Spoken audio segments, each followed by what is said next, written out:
सर्दियों का मौसम चल रहा था। एक दिन बहुत ही ज़्यादा ठंड पड़ जाती है। लाडो चिड़िया बोली, अरे बाप रे, आज सुबह इतनी ज़्यादा ठंड है। मुझे कुछ तो करना पड़ेगा। अगर मेरा घोंसला गर्म रखना है तो मुझे आग जलाने के लिए लकड़ियाँ जमा करनी पड़ेगी, नहीं तो मैं इस ठंड में मर ही जाऊंगी। लेकिन मैं ये काम अकेले नहीं कर सकती, मुझे किसी की मदद लेनी पड़ेगी।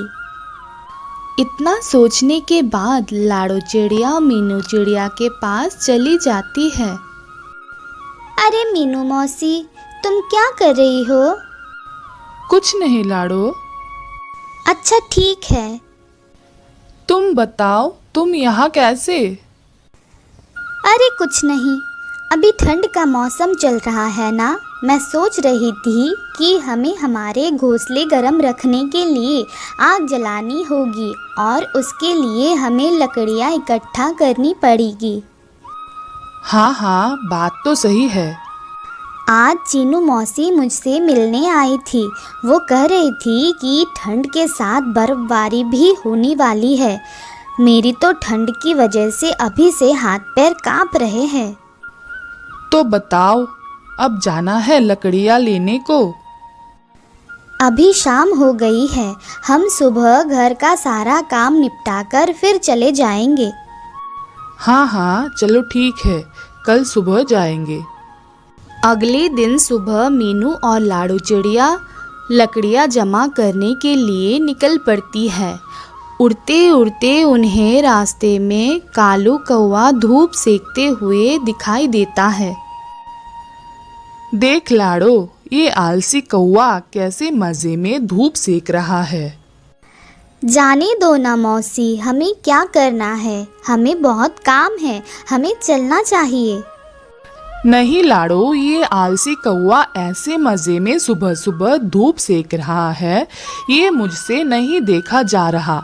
तुम देखो मैं इसे कैसे काम पर लगाती हूँ। लाडो और मीनू कौवे के पास रुक जाते हैं। मीनू मौसी, रहने दो ना, क्यों बेचारे को परेशान कर रही हो? बेचारा, और ये एक नंबर का आलसी और कमज़ोर है। इतना बोलकर मीनू कालू कौवे के पास चली जाती है। अरे काले कौवे, तुझे कुछ शर्म वरम है कि नहीं? ऐसे दिन भर बिना काम के कैसे बैठ सकते हो तुम? तुम्हारे हाथ पाँव दर्द नहीं करते? कालू कौवा मीनू मौसी की बात सुनकर अनसुना कर देता है। अरे तू चुप क्यों है? कुछ तो बोल। क्या आलस की वजह से तुझे सुनाई भी नहीं दे रही? क्या मीनू मौसी, मैं तो यहाँ शांति से बैठा हूँ। क्या आपको मेरे वजह से कोई तकलीफ हो रही है? अगर आप चाहे तो मैं यहाँ से उठकर कहीं दूर चला जाता हूँ। अरे आलसी कौवे, मुझे मालूम है तू कितना कमज़ोर है, और वैसे भी तुझे कुछ और आता भी नहीं, और बस दिन भर आराम से सोता रहता है तू। नहीं नहीं मीनू मौसी, मैं कमज़ोर नहीं हूँ, मैं कोई भी काम कर सकता हूँ। अच्छा, तो ऐसी बात है, तो चल तू हमारे साथ। मैं और लाडो घोंसले गर्म रखने के लिए लकड़ियाँ जमा करने के लिए जंगल में जा रहे हैं। तू भी चल हमारे साथ। कालू कौवा एक बहुत भोला कौवा था। वो मीनू मौसी की बातों में आ गया और चल पड़ा उनके साथ। हाँ हाँ चलो, मैं तैयार हूँ। देख ले, तू अभी हाँ बोल रहा है, बीच में काम छोड़कर कहीं भाग तो नहीं जाएगा। अगर तूने ऐसा किया तो मैं तुझे हमारे ग्रुप से निकाल दूंगी। तो बैठे रहना रात में ठंड में ठिठुरते हुए। नहीं नहीं मौसी, मैं आ रहा हूँ ना तुम्हारे साथ। ये मीनू मौसी भी ना किसी को भी अपनी बातों में फंसा लेती है और अपना काम करवा लेती है। लाडो, मीनू मौसी, कालू कौवा तीनों जंगल की तरफ निकल पड़ते हैं। थोड़ी दूर जाते ही लाडो को जमीन पर कुछ लकड़ियाँ दिखाई देती है। चलो हम यहाँ से एक एक लकड़ी उठा लेते हैं। तीनों एक एक लकड़ी उठाकर लाड़ो चिड़िया की घोंसले की तरफ निकल पड़ते हैं। तीनों लाड़ो चिड़िया के घोंसले के पास आ जाते हैं। तभी मीनू चिड़िया लाड़ो चिड़िया से कहती है, लाड़ो, तुम्हारा घोंसला तो बहुत छोटा है। अगर हम यहाँ लकड़ी इकट्ठा करेंगे तो घोंसले में रहने के लिए जगह नहीं रहेगी और फिर हमें आग भी तो जलानी है। हम एक काम करेंगे, मेरा घोंसला बहुत बड़ा है। हम लकड़ियाँ मेरे घोंसले में जमा करते हैं। रात में हम तीनों वहीं पर आग जलाएंगे और आराम से सो जाएंगे। आप सही कह रही हो मीनू मौसी, हम वैसा ही करेंगे। कालू भैया, चलिए हम मीनू मौसी के घोंसले की तरफ चलते हैं। कालू लाड़ो की हाँ में हाँ मिलाकर पीछे पीछे चल पड़ता है। तीनों मिलकर लकड़ियाँ मौसी के घोंसले में रख देते हैं। चलो हमें और भी लकड़ियाँ लानी पड़ेगी। ये लकड़ियाँ तो हमें आग जलाने में कम पड़ जाएगी। हमें कुछ और लकड़ियों की ज़रूरत पड़ेगी। तभी मीनू चिड़िया पाँव में मोच आने का झूठ नाटक करती है। अरे बाप रे, ओए माँ, मर गई रे। शायद मेरे पैर में मोच आ गई है। अब मैं लकड़ियाँ नहीं उठा पाऊंगी। कोई बात नहीं मौसी, आप आराम कीजिए। मैं और कालू भैया जाकर लकड़ियाँ जमा कर देंगे। इतना बोलकर लाड़ो और कालू कौवा वहाँ से लकड़ियाँ लाने के लिए उड़ जाते हैं। दिन भर दोनों लकड़ियाँ जमा कर रहे थे। ऐसा करते करते मीनू मौसी के घर में लकड़ियों का ढेर लग जाता है।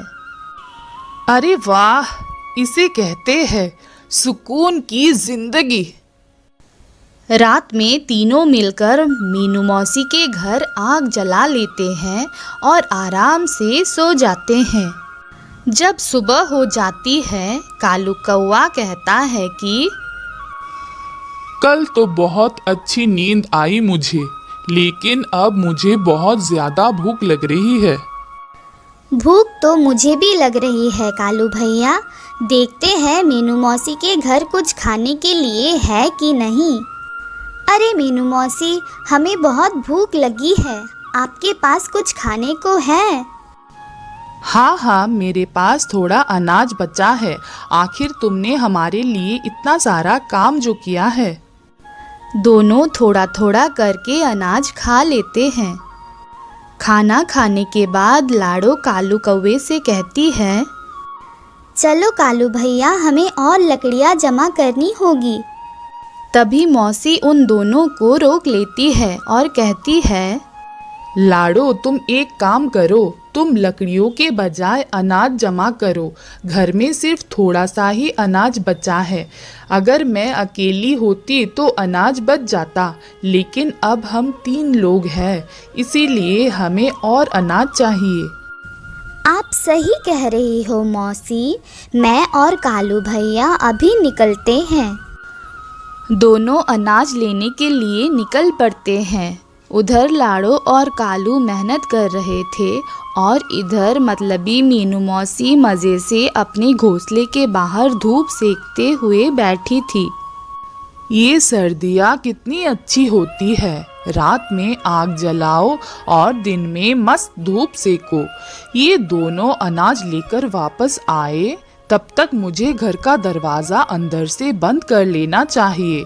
मैंने उन दोनों से झूठ कहा है कि अनाज खत्म हुआ है, लेकिन ऐसा नहीं है।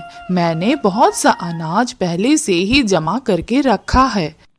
अब मेरे पास रात में आग जलाने के लिए लकड़ियाँ भी बहुत है।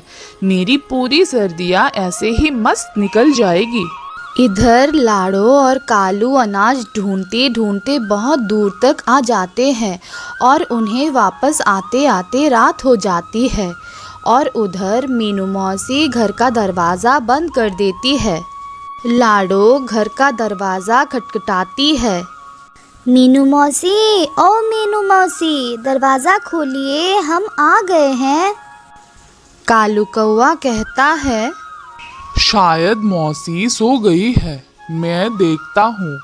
अरे मौसी, जल्द दरवाजा खोलिए, बाहर बहुत ठंड है। अगर तुम थोड़ी देर में दरवाजा नहीं खोलोगी तो हम यहीं पर जम जाएंगे।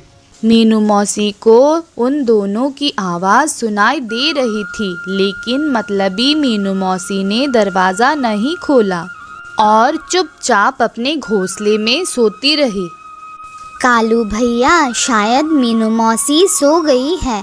चलो हम मेरे घोंसले में चलते हैं। मेरे घोंसले में थोड़ी लकड़ी पड़ी है, हम आज रात वही लकड़ियाँ जलाकर सो जाएंगे। हाँ हाँ, चलो चलो। थोड़ी देर बाद मीनू खिड़की से झांक कर देखती है।